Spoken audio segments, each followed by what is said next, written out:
It's March 24th, 2018, and I'm about to leave on a 10-hour solo road trip from Boulder to visit my buddy in Bozeman, Montana. But that's not the exciting part. The story gets really interesting on the drive back home a week later. Driving through the vast landscapes in the middle of Wyoming, I may have gotten slightly impatient after being stuck in a blizzard coming out of Bozeman. Let's just say there was a chunk of the trip where I was going 25 over the limit and I ended up getting pulled over. What a surprise. The lady was about as mean as she could have been and issued me a must appear in court, which meant at some point I would have to drive 4 hours back to Platte County, Wyoming to receive my punishment in court.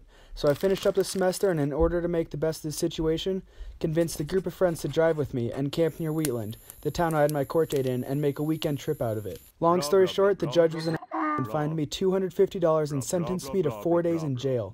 What? That sounds pretty bad, but to make things worse, I had a plane ticket home to Minneapolis the next day, meaning somehow I would have to get back to Wyoming within the next month to serve my time. And that's exactly what I did. 2 days after I got home, I left at 4 a.m. on a Thursday and drove 12 hours back to Platte County, arrived at 7 p.m., served my 96 hours, and drove all night that following Saturday to arrive back home Sunday morning. Sound like an unnecessary waste of time? Yeah, it was. For the most part. But it was actually a really cool experience. I met some very interesting people, ate some good old jail food, and played a bunch of new card games. As weird as it may sound, I'm actually glad it happened. But f*** Platte County.